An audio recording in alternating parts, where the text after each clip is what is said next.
sisters, let us pray our Familia Daily Novena. In the name of the Father, and of the Son, and of the Holy Spirit. Amen.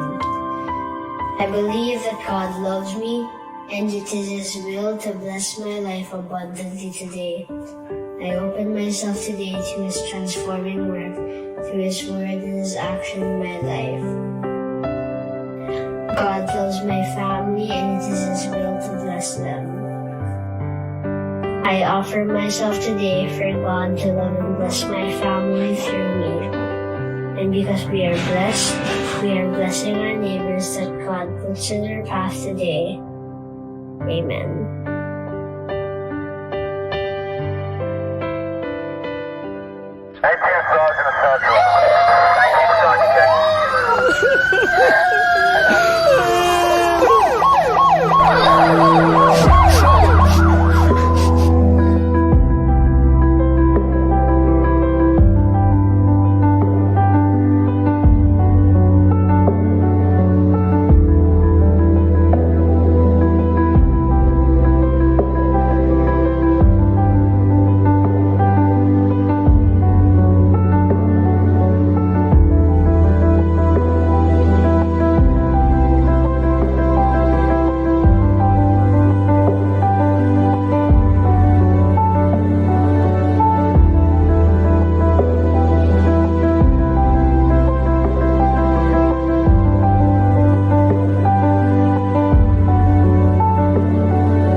Good evening mga kafamilya. Welcome to our first episode, Season 1, ng ating nagbabalik na Familia Matters. O diba? Parang Netflix lang ang dating. Pero ito, mas marami tayong matututunan sa mga darating na topic na ibabahagi naman sa atin ng iba pa nating mga kapatid sa pamilya. Kaya dapat lang nating abangan ang mga susunod na kabanata. In the meantime, atin pong namnamin and let's try to reflect on our journey with God na mas maipapaliwanag ng ating kapatid ngayong gabi. Anyway, excited na ba kayo? Kasi ako excited na. I was privileged to introduce to you our sister here na 30 years in familia. Imagine, so since start ang familia, andyan na rin siya. She's married to our brother Alex Laines, former parish head of Familia Lourdes Church, Quezon City, with 4 married children at napakaraming apo. O diba? Nakakainggit. Member din siya ng aming Familia Women Group known as WOW, Women of Wisdom. Ang dami pong tawag sa amin. So, hindi ko na masyadong patatagalin pa. Nais kong ipakilala sa inyo ang pinagmamalaki namin sa aming WOW Core Group of Women's Ministry, ang batikan at veterana speaker ng aming grupo. Siyempre, walang iba kundi si Sis Lenit Laines. Yan. Hi, sis. Good evening. Hi, good evening Tita. everybody. Magandang gabi po sa inyong lahat. And welcome po dito sa pagbubukas, pag-uumpisa ng ating Familia Matters. Ayan. Bago So, po good evening. natin, Kamusta kayo? So, hindi po niyo na itatanong, tanungin niyo ako. Ano? So, nakakasama po namin siya ng madalas, si Tita Lenit, sa napakaraming lugar para magbigay ng talk as far as Bicol, Ilocos, Baguio, name it. Halos naikot na namin ang buong Pilipinas. Pero ang tawag namin sa kanya is our Girl Scout of the Philippines. Kasi kumpletos recados po yan. Every time nalalabas po kami, eksakto talagang ang dami niya pong dalang mga gamit na talagang kumpleto. So, ayan, again, huwag na nating patagalin. Get ready with your pen and paper. Teka, or screenshots na lang. Kaya nga digital di ba? Medyo high-tech na tayo ngayon. Take down important notes, and at the end of her talk, if we still have time, pwede po tayong magtanong. So, sit back, relax, makinig po tayo sa nais iparating sa atin ng Panginoon. Take it away, Tita.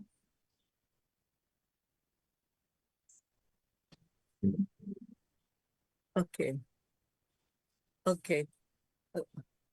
Good evening po sa inyong lahat. Naririnig niyo ako? Am I heard? Yes? Yes. Okay. Magandang gabi po sa inyong lahat. Welcome po dito sa pagbabalik ng Familia Matters. At bago po tayo magpunta sa ating series of Bible studies, pupunta muna po tayo sa buong history ng Old Testament na tinatawag kong Journey with Yahweh. Okay? So, ito po. Sandali, ha? Okay. So, sa ating pong mga Catholic assemblies, makikita po ninyo, maririnig po natin ang napakaraming Bible verses. Bible verses na galing sa Old Testament at New Testament. And even sa Holy Mass, marami po tayong sa first reading, second reading, sa Gospel, at the rest of the Mass, puro po Bible verses. And even dito sa ating Familia Talks, marami po na verses na kasama ng mga Bible verses sa mga iba't ibang talks na binibigay sa atin. So nag-umpisa po itong pero ang ating tatalakayin po ngayon ay ang buong history, no? So ang start syempre pag sinabi mong history is in the creation. Okay? So hindi lang po creation of the earth but of the whole universe, ang buong kalawakan. Okay? So makikita natin paliit ng paliit, and then finally dito sa ating mundo. So ang ating Old Testament ay nandito lang sa pinagmulan ng ating mundo. Okay? There was one philosopher who said that the power of the Creator must truly surpass all human understanding. Kasi po napakalawak at napaka-powerful ng ating Creator. Itong Old Testament po ay ang tatalakayin po lang natin ngayon ang history ng Old Testament. Okay? Na ibinigay ng Panginoon sa atin. So, napakarami pong messages dito in the whole entire Bible. Maraming messages, the word of script, the word of God is ang dami-dami na nakakapaloob ng tawag natin ay scripture or holy writing. So, ito po lahat ng messages ng Panginoon are inspired by the Holy Spirit. Pero napakarami po noon, kaya hindi po natin kukunin lahat yon, but we will only take up. Okay, sorry po. Kung saan, kung sino, at kung kailan nangyari ito. No? Okay, from umpisa na Genesis verse 1 hanggang Revelation 22, ay napakahaba. 1,266 chapters lahat, 1,020 sa Old, at kokonti lang yung New Testament. So makikita natin sa gabing ito, yung 1,220 verses ang ating kukunin. Of course, hindi yung verse mismo, okay? So, ang topic from Genesis 1 to Revelation ay iisa po ang tema, iisa po ang mensahe ng Panginoon, at yan ay napapaloob sa John 3:16. Ano po yung John 3:16? God so loved the world that He gave His only begotten Son, that whoever believes in Him may not perish, but may have life everlasting. In other words, ang Old Testament is all about the preparation of the coming of His only Son. So, sunghayan po natin yung context. Sino-sino ito? Saan nanggaling ito? Kailan nanggaling ito? Saan naganap ito? Ang mga taong dito ay ang mga propeta. A long line of prophets na pinadala ng Panginoon sa ancient Israel.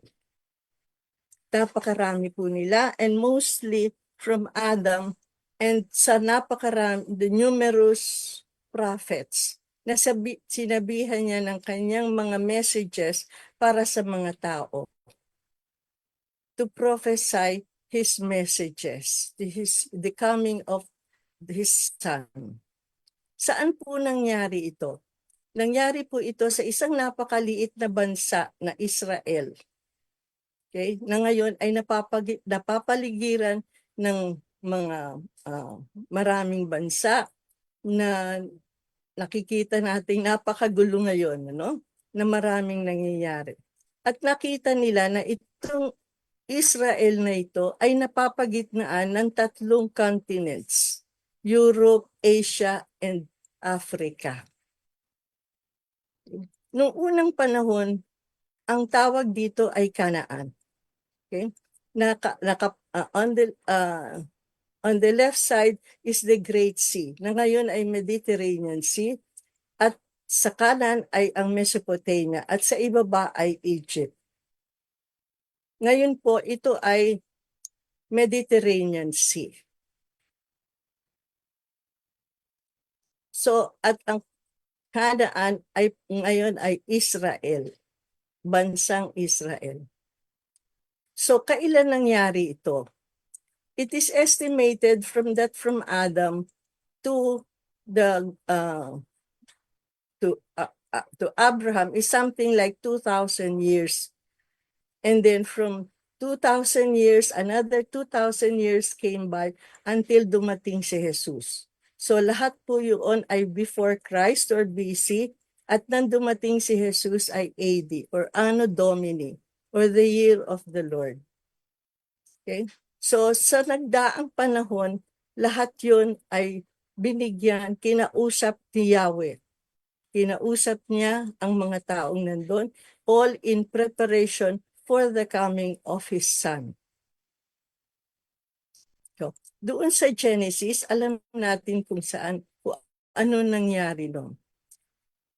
Si Adam and Eve is supposed to have come in Eden, somewhere in Mesopotamia. Alam natin kung ano nangyari kay Adam and Eve at kung paano nagalit ang Panginoon sa kanya.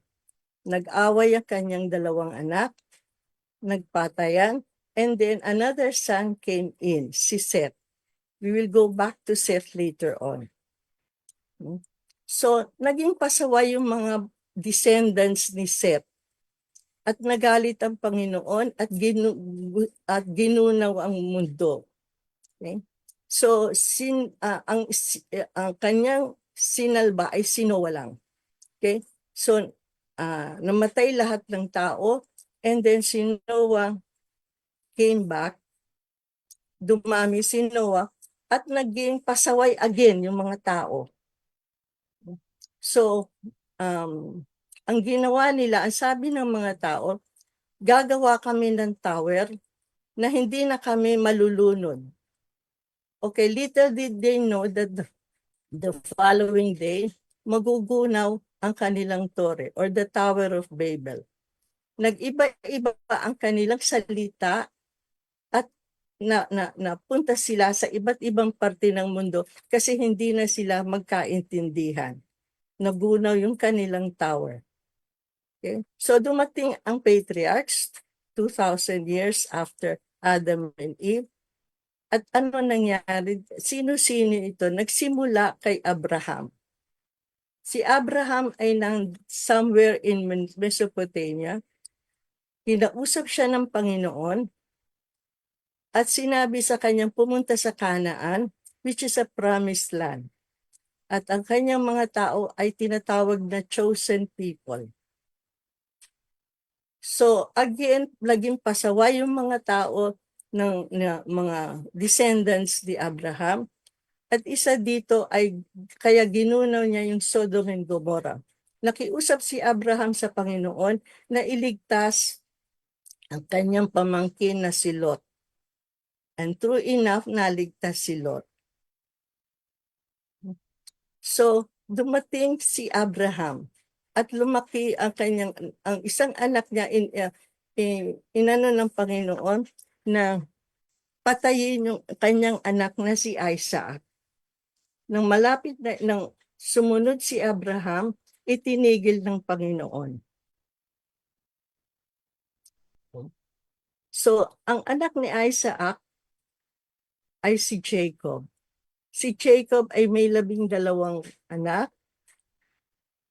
At one evening, binisita siya ng isang anghel at pinalitan ang kanyang pangalan to Israel. Kaya ang tawag ngayon sa kanilang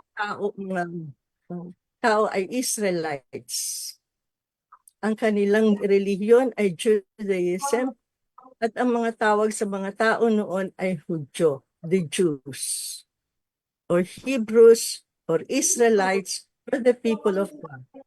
They are the people of God or the chosen people dahil nga sa kanila manggagaling ang Panginoong Hesukristo. Naamo nga yun, ma. Nakikinig ako dito. At ang kanilang Panginoon ay si Yahweh. Balikan natin ang unang anak ni Abraham ay si Ishmael. Okay? So, nagalit yung anak na hindi anak ni Sarah. Okay? Pinalaya sila ni Sarah at nagpunta sila sa ibang outside of Israel. So, let us just briefly say that si Ishmael, and over the years, after 600 years, na-develop yung Arab nation. Ang kanilang propeta ay si Muhammad, ang kanilang relihiyon ay Islam, at ang tawag sa kanilang mga tao ay Muslim. At ang kanilang Bible ay Quran. Okay? So, in-acknowledge ni Muhammad na ang kanilang propeta, naniniwala sila na ang propeta nila ay si Isaac, si Jacob, at si Abraham. Pero ang ano nila kay Jesus, siya ay isa lang propeta. Hindi siya Diyos. Ang kanilang Diyos ay si Allah, which is presumed to be the same God, the same Yahweh. Wala po ito sa Bible, no? Tinagdag ko lang to para malaman ninyo na dito nang galing yung mga Arab nation. Ang anak ni Jacob ay 12. Ang bunso ay si Joseph. Na naginip si Joseph at ang sabi niya, yung 12 niyang kapatid ay will bow down before him. Nagalit ang kanyang mga kapatid at ipinagbili nila si Joseph sa isang nadala siya sa Egypt. Pagdating sa Egypt, gustuhan siya ng Pharaoh at naging siyang mataas na tao. Naging Pharaoh din. Nagkaroon ng famine sa Canaan at ang pamilya ni Jacob at lahat ng anak niya ay pumunta ng Egypt. Nakilala sila ni Joseph, nagpakilala sa kanila at doon na sila nanirahan. Dumating ang panahon na namatay si Jacob, namatay yung kanyang mga anak, at dumami sila. Pero naging slaves kasi sumobrang dami nila, naging slaves din sila. Na sila yung gumagawa ng lahat ng trabaho sa Egypt. For the next 600 years, dumami sila ng dumami at dumating ang panahon na kailangan na silang na pinagmalupitan na sila ng Pharaoh ng Egypt. Ang nangyari, dumating ang panahon after 600 years, ang isa from the tribe of Levi ay si Moses. Siya ay isang sanggol, naligtas siya ng isang prinsesa.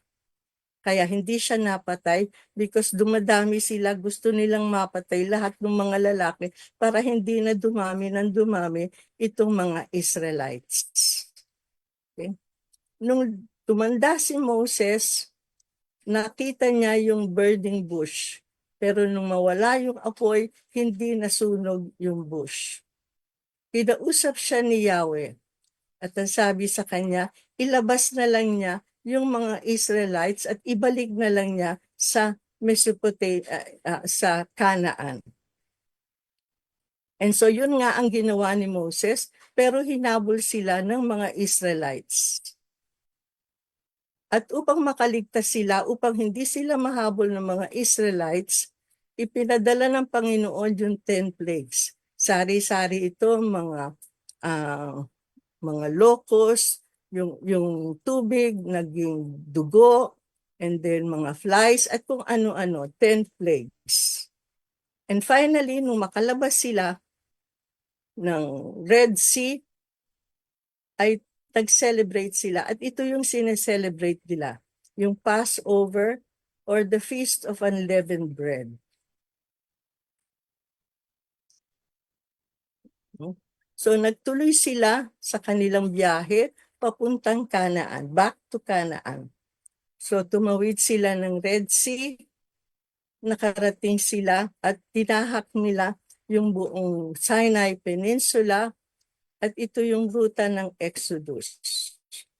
Dumating ang 40 years silang nagbiyahe dito. Kaya nagkaroon sila ng pagkain, nagkaroon sila ng tubig, pero marami pa rin silang reklamo. Hanggang sa dumating ang panahon na nakarating sila sa Mount Sinai at binigay ng Panginoon ang 10 Commandments kay Moses. Okay? And then on top of that, inutusan ng Panginoon si Moses na gumawa ng Ark of the Covenant. At doon nila ilalagay ang 10 Commandments nila, ang tablets, para sa paglalakbay nila back to Canaan. Ito yung Ark of the Covenant na they believe they couldn't find anymore ngayon. Nawawala na. Okay? So, but it is believed na nandun daw sa Ethiopia ngayon. Dito sa Ark of the Covenant, ay inilagay nila yung tablets ng 10 Commandments. So, 40 years silang nagbiyahe. Okay? Back to Canaan. So, let us just view this.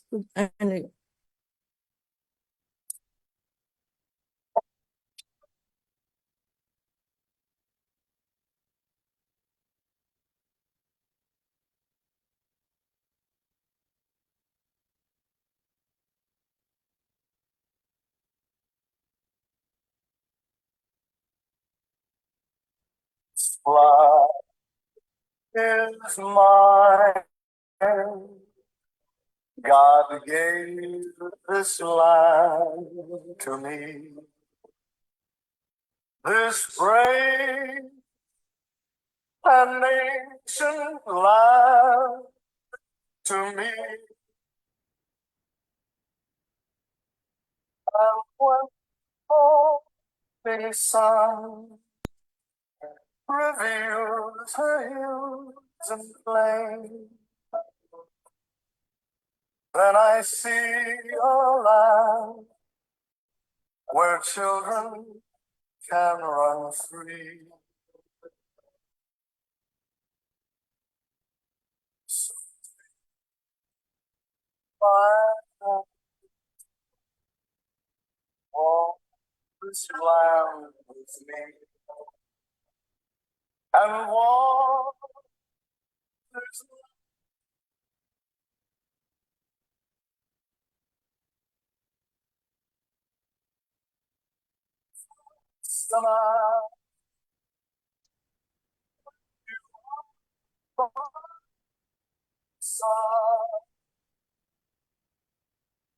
with the help of God.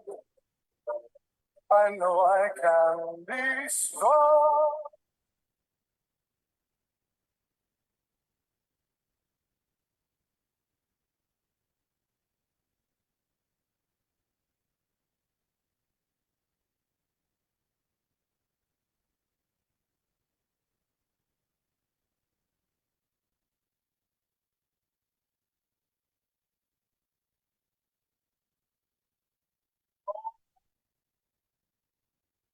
Smile when you are by my side with the help of God. I know I can be strong.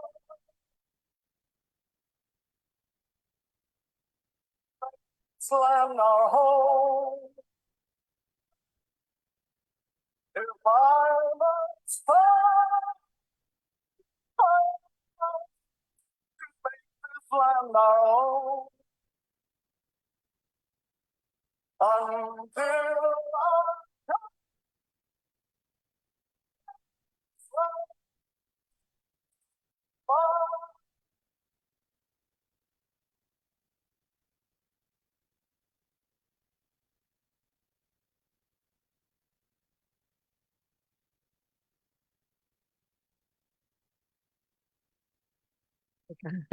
Okay.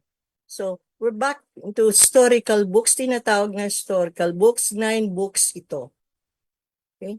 Nakarating sila sa Kanaan, nakatawid sila, namatay si Moses.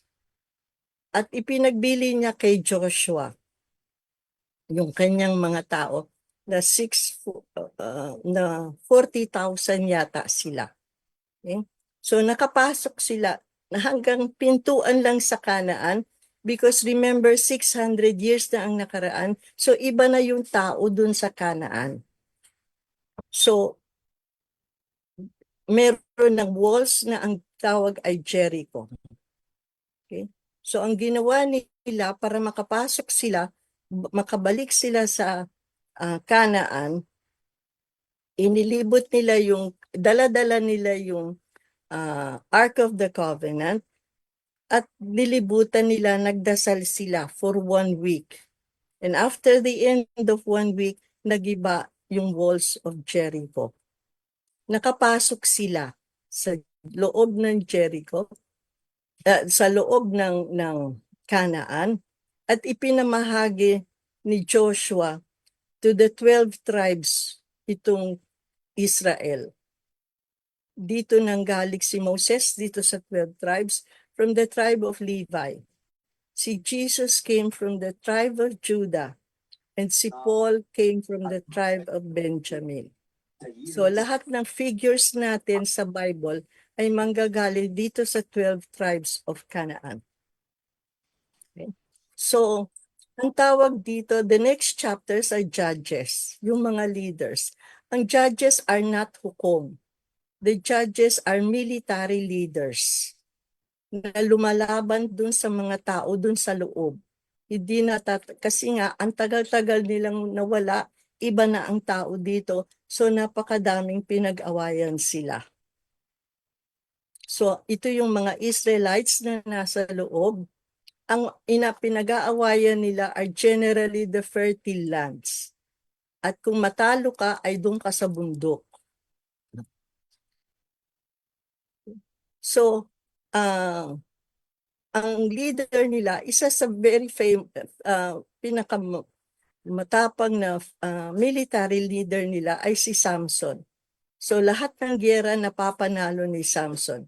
Kaya yung mga kaaway niya ay nagpadala ng babae sa kanya to find out kung ano yung kanyang galing. Na-discover ni Delilah na ang buhok niya, kaya pinutulan yung buhok niya. And true enough, natatalo na yung mga Israelites after that. Okay. Si Samuel ang one of the last judge. No? So the next chapters are all about Samuel, isang military leader. Okay? So bago namatay si Samuel, sinabi niya, hiniling niya sa Panginoon na magkaroon sila ng king na isang hari na, hindi na military leader. At naghanap sila at nakita nila si David, a very young man na natalo si Goliath. At siya ang kininanghal na hari, the first king of Israel, si King David. So from then on, naging monarchy na ang Israel. Pero mahina si David. Nagustuhan niya ang isang babae na asawa ng kanyang military leader. Kaya ginawa niya ng paraan na mapatay yung military leader at pinakasalan niya si Bathsheba. Ang anak nila ni David at ni Bathsheba ay si King Solomon, who is known for his wisdom, great wisdom. Ang famous story of his wisdom is nung nag-aaway yung dalawang babae at pinag-aawayan na nila ang isang sanggol. Ang sabi ni Solomon, hatiin natin yung sanggol para tigisa kayo. So yung tunay na ina ipinalamang dun sa isang babae, wag lang mapatay ang kanyang anak. Si Solomon din ang nagpagawa ng Jerusalem Temple. At dito sa Jerusalem Temple nila, inilagay yung kanilang Ark of the Covenant. Ito yung kanilang templo, dausan ng kanilang pagsamba kay Yahweh. So the next kings, maraming hari ang dumaan, ang lumipas. At ang Israel ngayon ay naging dalawang kingdom. The kingdom of Israel sa taas at the kingdom of Judah sa baba. Kasi sila mismo nag-aaway-away. Okay? So ang descendants ni David ay nanggaling dito sa kingdom of Judah. And therefore, si Jesus ay nanggaling dito sa kingdom of Judah, dito sa baba. Okay. Next other chapters are the Chronicles. Ang ibig sabihin ng Chronicles are historical account. Lahat ng nangyari over the years sa Israel. Itong mga Israelites ay napapaligiran ng ibang empires na sumasakop sa kanila. Maliit lang kasi sila. And then the empires all around them ay pinipilit sila sakupin. Ang pinag-aawayan nila again is fertile lands at dahil makakakolekta sila ng mga taxes from the Israelites. Ang isa pang pinag-aawayan nila ay ang relihiyon. The Israelites are a Jewish religion, ang mga empire at saka ang relihiyon, ang kanilang Panginoon ay si Yahweh. Ang mga empires are pagan religions at ang kanilang mga gods are pagan gods. So yun still ang pinag-aawayan nila at sinasakop nila ang Israel. Later on, nasakop sila ng ibang empires, ang Assyrian empires. Maya-maya 850 BC, another 100 years later or 200 years later, sinakop sila ng Babylonian. So kanya-kanya natatalo ng isang empire, yung isang empire, and so on. So 600 BC, Babylonian Empire, another 100 years later, Persian Empire, sumakop sa kanila. Another 100 years later, ang Greek naman ang sumakop sa kanya. And finally, nung dumating si Jesus, ang empire ay the Roman Empire. So yung lahat ng area na yan ay Roman Empire. So ito lahat ang nangyari. Ito yung mga chapters in that historical accounts. The book of Ezra, Nehemiah, Tobit, Judith, Esther, and the Maccabees. Dalawa rito ay babae. Si Judith ay isang Hudyo. So ang ginawa niya, kinaibigan niya yung isang leader ng kaaway at pinugutan niya ng ulo. Kaya siya ay itinuring na isang heroine. Another female historical account is that of Esther. Si Esther ay asawa ng isang hari. Pinakiusapan niya yung hari na huwag patayin yung mga Hudyo. Ha?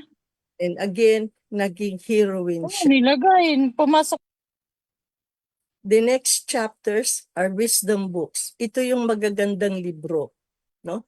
Wisdom books. The book of Job, the Psalms, the Proverbs, Ecclesiastes, Songs, Wisdom, Sirach. Napakaganda ng mga most of our scripture readings nang gagaling dito. For instance, yung books of wisdom, nandun yung mga prayers, mga worship songs, the praise, petitions, and even thanksgiving.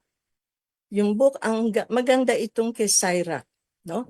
51 chapters about family, about morality, and even the role of women, no? Ang daming mapupulot na magagandang aral dito. Okay? So, ito, alam natin yung story, nandito rin sa wisdom books, yung storya ni Job. Alam natin yung storya ni Job. And the book of Psalms, mostly written by King David, 150 chapters. Okay, this short film is said to be made by one of the prisoners na wala siyang magawa, nagbasa siya ng Bible.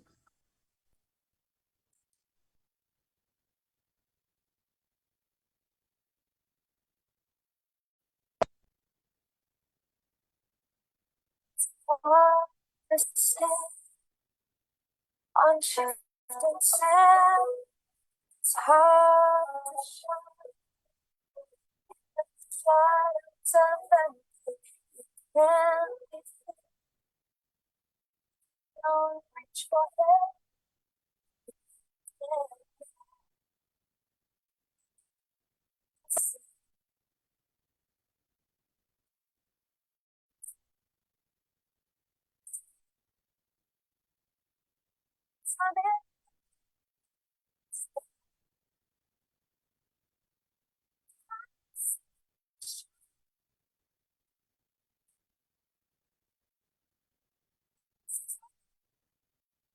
Is really ito naman si Ian Baklaan has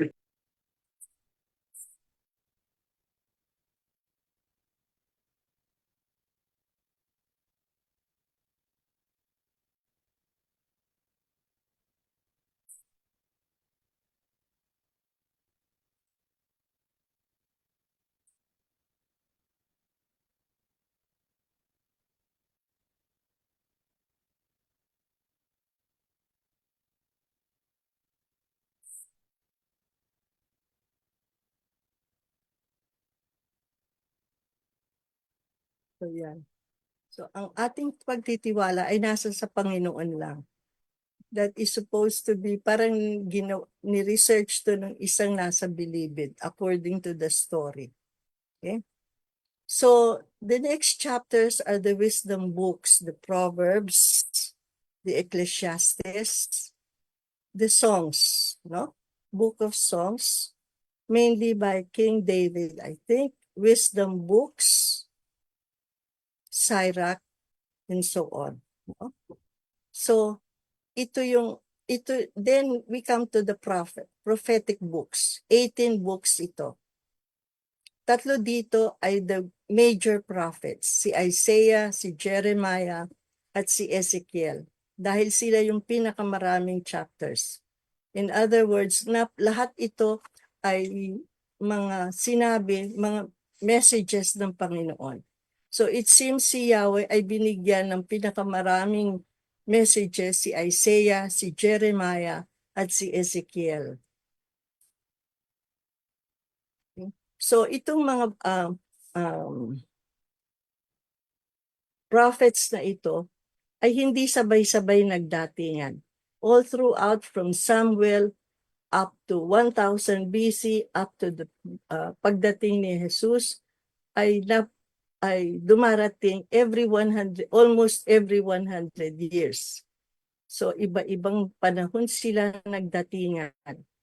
Si Isaiah, si Jeremiah, another 100 years later, another 100 years later, another 100 years later, hanggang sa dumating si Jesus. And all of them, most of them, are prophesying about the coming of Jesus. Ito yung umpisa. Even si Yahweh, ang unang nagbigay ng prophecy. In Genesis 3:15, sabi niya, I will make you and the woman hate each other. Sabi niya sa serpent, kay Satanas, after the fall of Adam and Eve. No? Kaya makakakita tayo ng images ni Blessed Mother na tinatapakan niya yung ahas. I think this is Immaculate Conception. Sabi niya, her offspring and yours will always be enemies. Her offspring will crush your head. So throughout history, yan na nga ang nangyayari. Ang prophecy ni Yahweh. Na all throughout history, nandiyan ang demonyo na kalaban si Jesus. At mananalo si Jesus at the end of the day. Ito yung some of the prophecies. So, this yung prophecy ni Yahweh. And then about Mama Mary and Jesus, si David nag-prophesy na merong shepherds na pupunta sa isang lugar, no? Kung saan ipapanganak ang isang sanggol. Si David din ang nagsabi na dadating ang anak ng Diyos. Si Joel ang nag-prophesy ng Pentecost, na dadating yung Holy Spirit. Si Jonah, alam natin, familiar tayo with the story of Jonah. And this is a prophecy of the 3 days of the death of Jesus. And he will rise again after 3 days. Si Isaiah ang isa sa may pinakamaraming prophecies. Siya yung nag-prophesy na ang Messiah will be born of a virgin. Si Isaiah din ang pinakamaraming sinabi tungkol the passion of Christ. So detailed, nasabi na ng ni Yahweh kay Isaiah kung ano ang mangyayari kay Jesus. Kung paano siya mapapatay at the end of his life. Si Hosea ang nag-prophesy na merong isang pamilya na pupunta sa Egypt. And this is about the flight of the Holy Family to Egypt. Si Micah ang nag-prophesy na may isang bata na ipapanganak sa Bethlehem, which is nangyari. At let me see.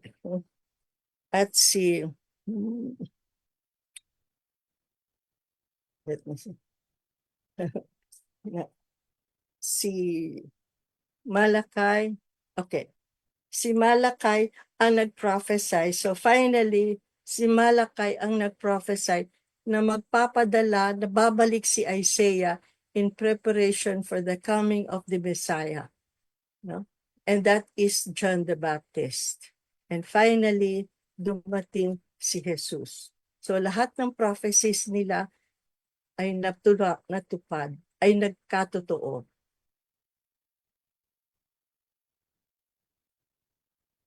So, ngayon, nang dumating si Jesus, ang Israel ay pinangalanan ng Palestine. And 1949, ibinalik yung pangalang Israel to this country. Na hanggang ngayon ay napakagulo pa rin. And at that time, the story of salvation begins. The end. God bless us. The end.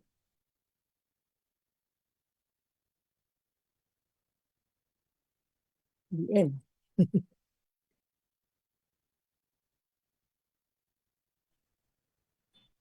Okay.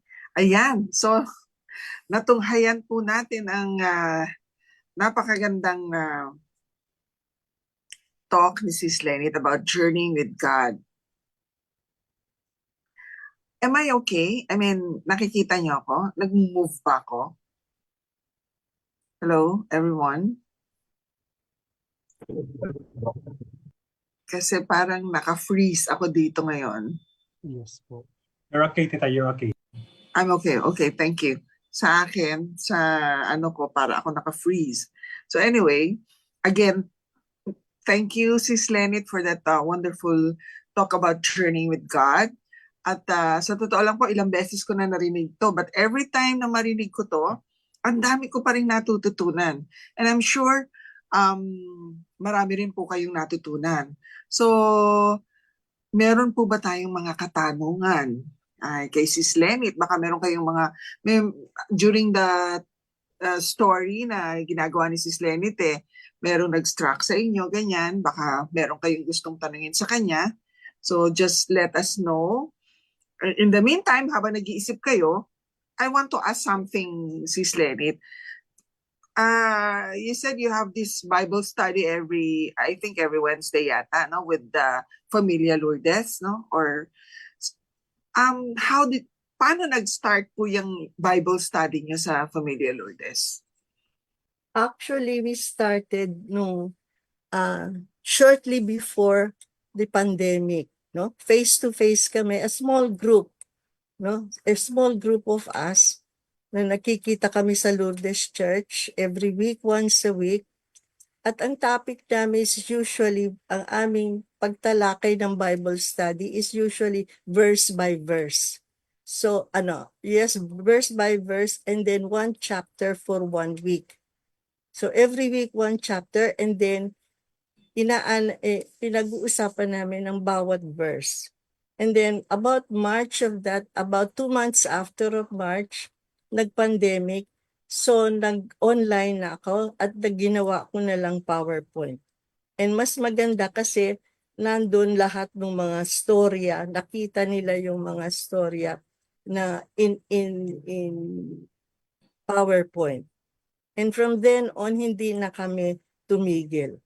From up to even after the pandemic, itinuloy na namin yung aming verse by verse, chapter by chapter. Natapos na namin yung New Testament, yung 4 Gospels. Natapos na namin yung Acts of the Apostles. And then, nandun kami sa epistles of Paul at saka yung epistles ng ibang disipulo ni Jesus. So, nandun kami, napakarami pa din. So, pero 1 week, one chapter, hinihimay namin ang isang chapter for the day. Yeah. I heard nga. Kasi tita, normally, ang ating mga Bible study, parang pagka na-miss mo yung halimbawa, let's say every Wednesday, and then one Wednesday na-miss mo yung isa, parang kailangan mo maghabol or something. So I learned something na yung inyong Bible studies, since it's verse by verse, not necessarily na kailangan sunod-sunod na nandoon ka. So anytime pwede kang mag-attend.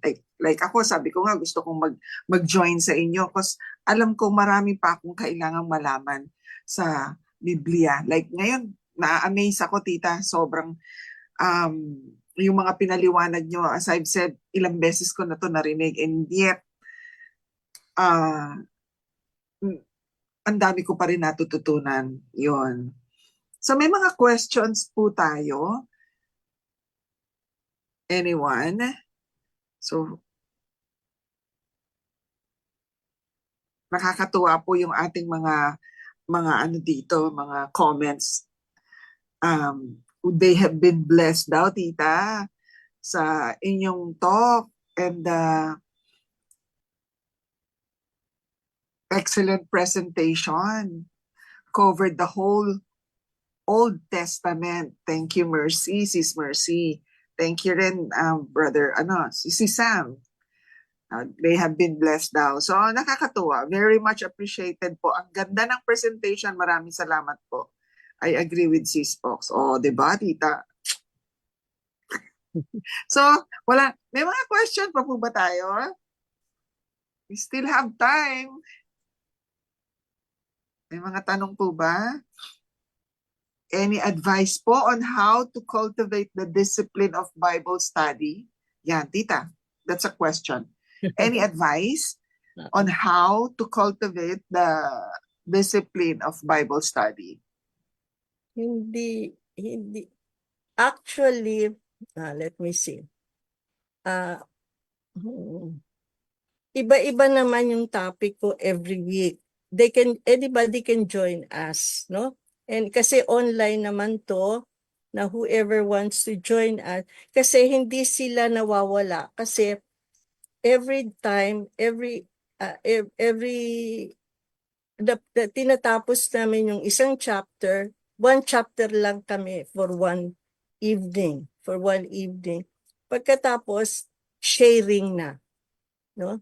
Nag-sharing sila ng kanilang mga storya about kung ano yung natutunan namin o nakita namin doon sa one chapter na ito. Hindi kami lumalabas or hindi ako lumilipat from one chapter to another, from one verse to another. I try not to move para nakakonsentrate kami verse by verse doon sa isang chapter. So, if anybody wants to join us, so ngayon natapos na namin ang gospel. So normally what I do, since I always want to go back to the story of Jesus himself, no, yung mga storya niya, I summarize all like yung ibibigay ko relationship with God and relationship with community, kinuha ko lahat ng different verses doon sa gospel, pinagsama-sama ko siya in one evening. So nag-sharing kami after that, yung mga experience, usually personal experiences nila. I see. So anybody can join us kung gusto nila, no? This is Wednesday after our rosary ng aming Familia Lourdes, which is 7 to 8. So 8 o'clock, 8 to 9, yung aming Bible study. So anybody who wants to join us, kasi it's never late kayo, no? Hindi kayo late. You can always, It's always start. Kasi sinasummarize ko, in between sinasummarize ko yung isang topic. Isang topic, a different, Yeah.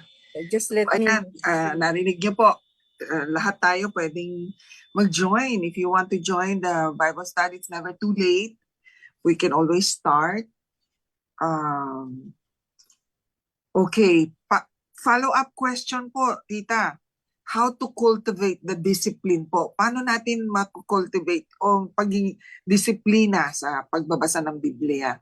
Kasi ako naman po, in my own opinion po, it's not just reading the Bible. Sometimes, kaya tayo merong Bible study para merong magtuturo sa atin kasi hindi na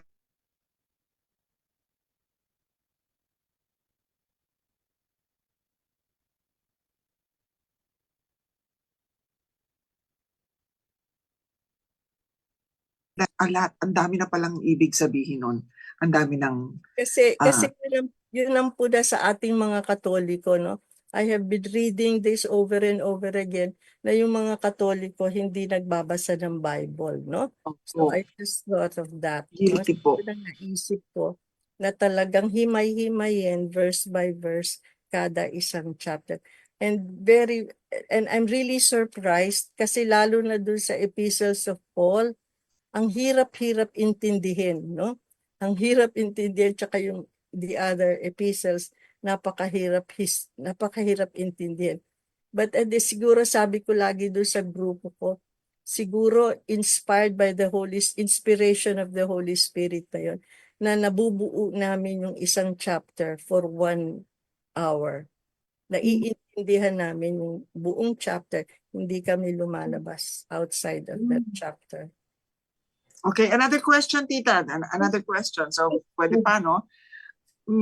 From Brother Ed Abad, OLP, LMM. Does history repeat itself po ba? Kasi parang every 100 years, meron significant events na nangyayari po. Yan. Yeah. Oo. Yes, nagulat nga ako kasi ang dami-daming leaders, ang daming kings. Parang ngayon din yung nangyayari ngayon, the history repeats itself. Kung makikita ninyo, ang Israel is napakagulo pa rin up to now, no? That is the sad thing about Israel, no? And then I also forgot na ngayon, something that struck me is ang mga Israelites pala, they do not believe in Jesus as God. They think Jesus is only a prophet. Parang si Muhammad, Jesus is only a prophet. Jesus is the last prophet. Although meron silang 1 chapter sa Quran devoted to Mama Mary, ang tawag nila ay si Miriam. No? So they believe that the prophets, si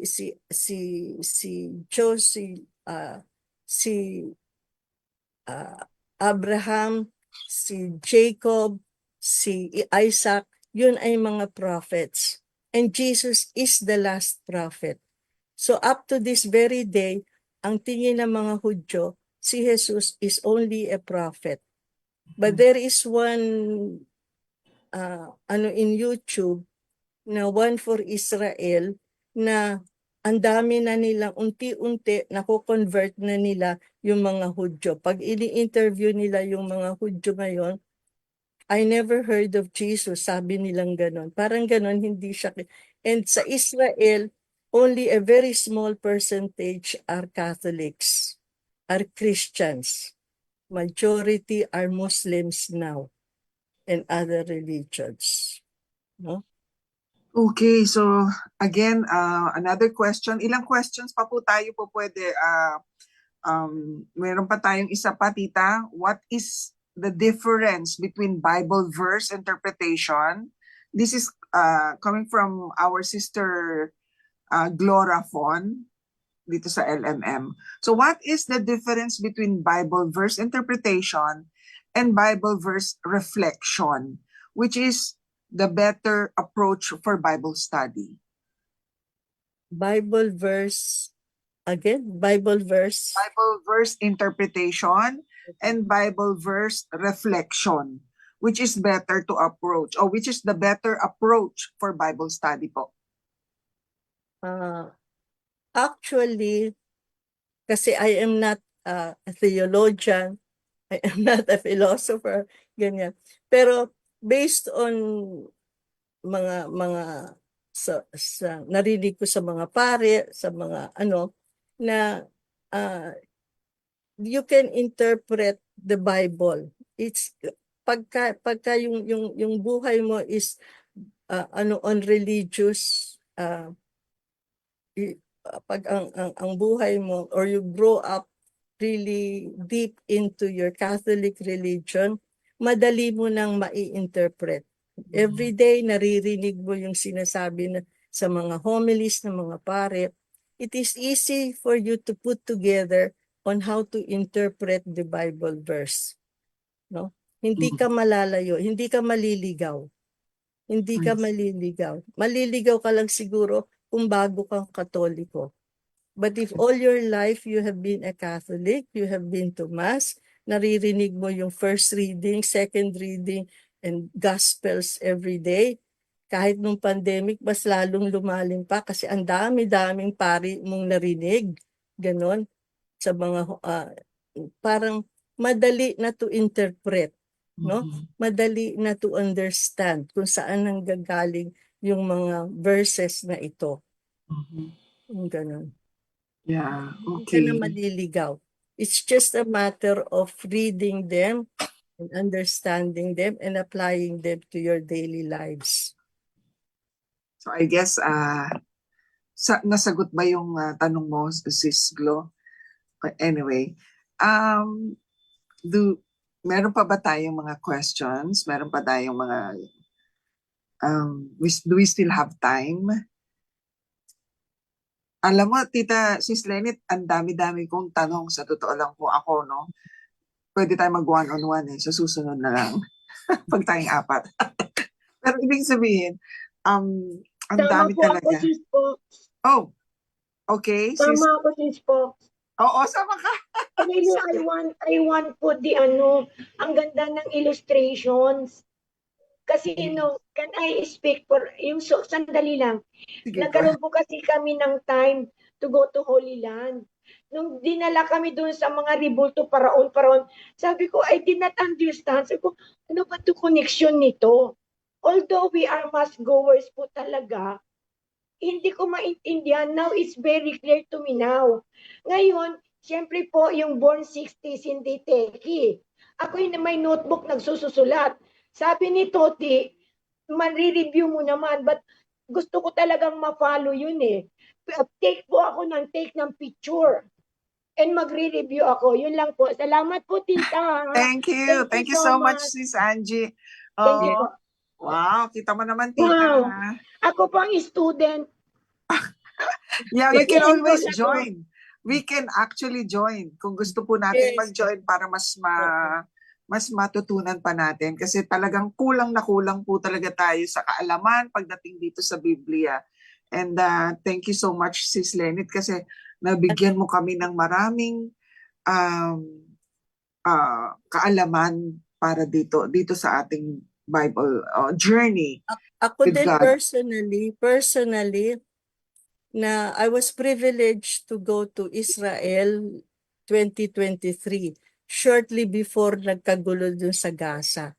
Mhm. At what is really impressive is, ang dami-dami naming napuntahang simbahan, lahat ng pinangyarihan ng Old Testament at New Testament, lahat ng kung saan inilibig si Jesus, kung saan siya nilinis, kung saan siya pinako, etc. And yet makikita mo na ang mga tao doon hindi Kristiyano. Ang mga tao doon pala hindi majority are Muslims, majority are non-Christians, and then yung mga Hudyo mismo, they do not recognize Jesus as God. And yet, ang gaganda ng simbahan, ang gaganda ng lugar. We went to all the places, ganyan, mga napakaraming simbahan, napakagagandang simbahan. And yet, parang hindi kagaya dito sa Philippines, dami-daming simbahan, pero lahat tayo Katoliko, lahat tayo sumisimba in the church. Pero doon, nandun lahat, and then you really feel awed na dito nanggaling si Jesus, dito nabuhay si Jesus, and you really appreciate that very much. Ganun. So, totoo yung sinabi niya na pag nagpunta ka sa Israel, minsan, bakit ganun? Bakit ganon? Ang gaganda ng mga simbahan nila. Yeah. Even in even in Europe, ang gaganda ng simbahan. Nakakasad na every time you go inside a church, makikita mo, iilan-ilan lang talaga yung nagsisimba. And sometimes ginagawa nilang yung church, ginagawa nilang restaurant, ganon. Kasi maraming conversion talaga ng Muslim. So, any more questions po? Wala na ba tayong question? Kasi kung wala na tayong question, so may mga announcement po tayo, no, pwedeng sabihin. So, again, meron pa po ba tayong mga katanungan, mga kapatid? Baka meron pa kayo. Alam ko marami pa talagang questions, marami pang gustong itanong sa inyo. Kulang itong magdamag natin, ano? Kaya lang, syempre, baka it's late na rin. Again, we would like to thank you, Sis Lenit, for your beautiful yung explanation about the Old Testament. So now, wala na po tayong question. So we will have our announcement. So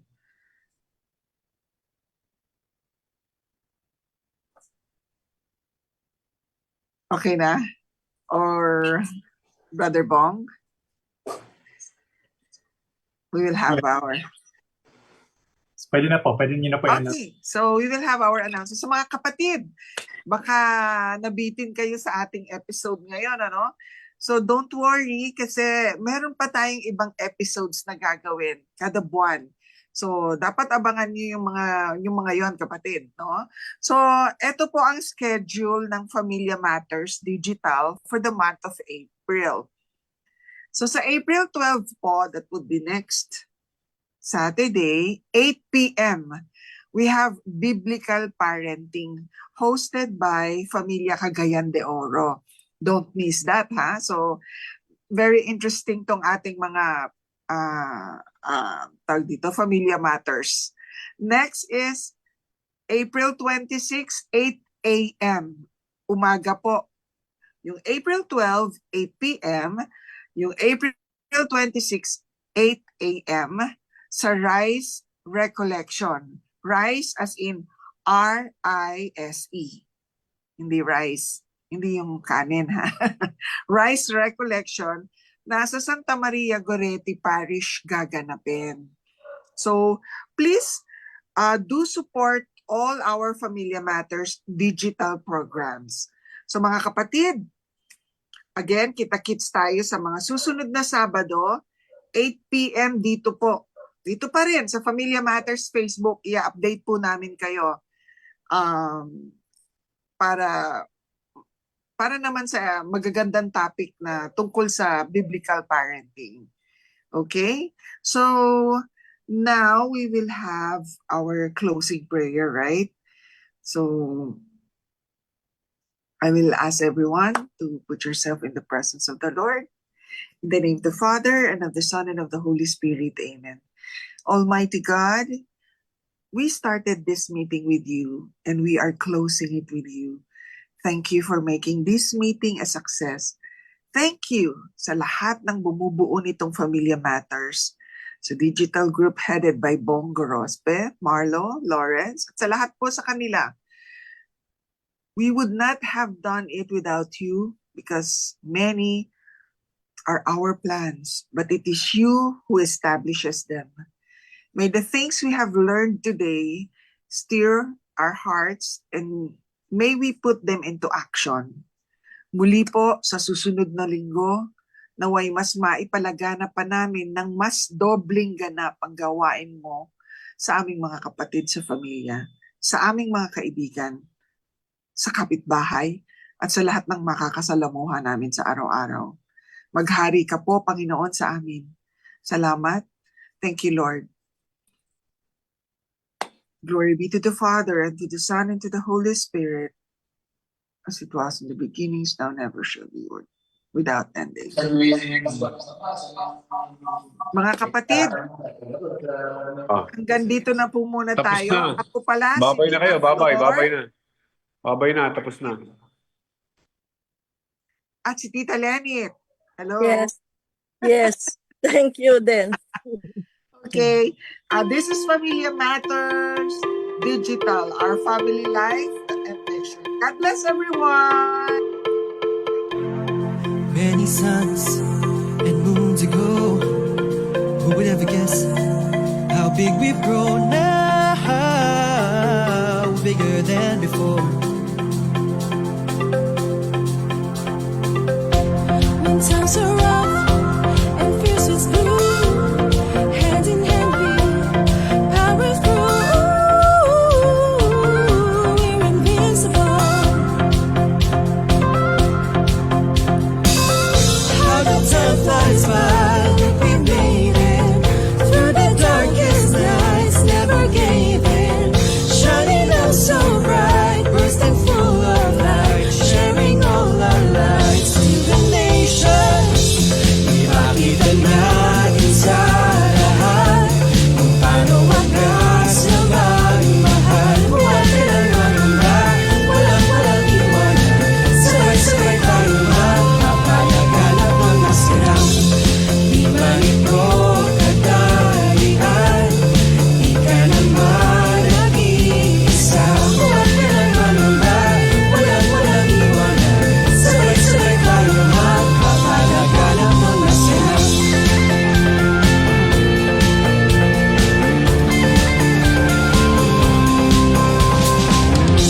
pamilya nagpapalaganap ng mas ganap na pagmamahalan sa bawat sulok ng Pinas, mula Luzon, Visayas at Mindanao, sa lahat ng sulok ng mundo.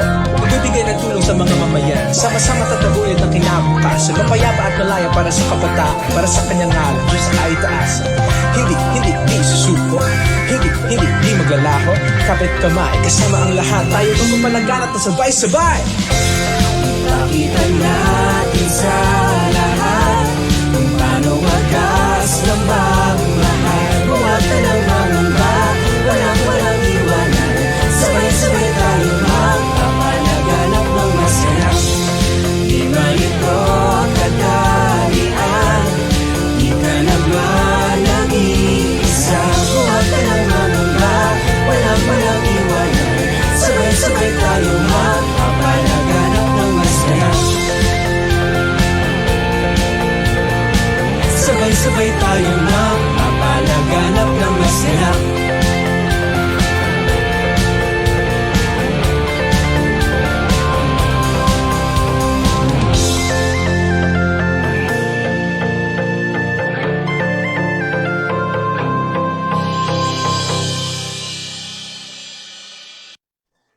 Okay, picture time.